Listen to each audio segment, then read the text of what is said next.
Happy Life, chapter 55. Don't trade tomorrow's peaceful conscience for today's corrupting thrills. If something is immoral, it will never bring you peace. Fleeting and rapacious, it burns the body with the acid of discontentment and the bitter conscience with the darkness of remorse. It is better to be wanting than regretful. What you have not yet endured does not torment you, and what you lack now will come later without drawbacks. This lesson today, it speaks to us. We could perhaps summarize thinking about the temptations sometimes that we might experience in our earthly journey.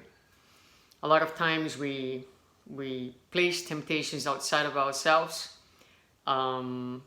We place the responsibility on our flesh, on the physical body, but we know that the source of all temptations is actually the spirit, the immortal spirit, and the emotional place where the spirit is. So it is, we are all vulnerable to temptations. It might differ, the type of temptations from one person to another. What may be tempting for one person is not for another one. But I think we can say that in our earthly life, we all have some sort of, for the majority of us anyway, some sort of temptation.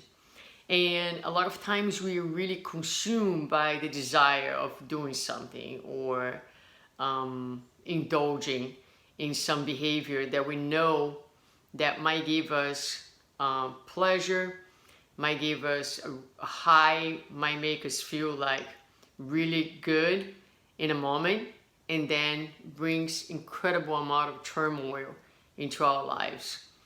So what Joana de Angelis is proposing here for a happy life is that we don't trade tomorrow's peaceful conscience for today's corrupting thrills.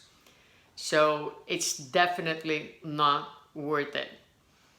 There is nothing, and I usually like to say and to play with the idea that there are certain things that MasterCard or any credit card cannot buy, and one of them is truly peace of consciousness. It is very difficult. You go through the high, to the thrill of a given moment, only to spend a tremendous amount of time afterwards in darkness, in anxiety, in a place of discomfort with yourself, because you have lost your absolutely most precious treasure, which is peace of mind. So, like she says, if something is immoral, if something is not good for you, don't do it.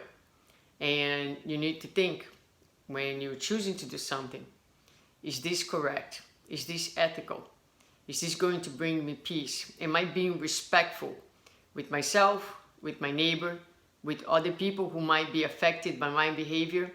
And if the answer is yes, and in a negative and harmful way, then it is better to endure the difficulty of the moment than endure a long time that comes afterwards of torment that comes from a mind that has lost its peace. So that's why she's going to say it is better to be wanting than regretful. And I remind you that the Spirit's book will tell us that there is no temptation that we are unable to resist.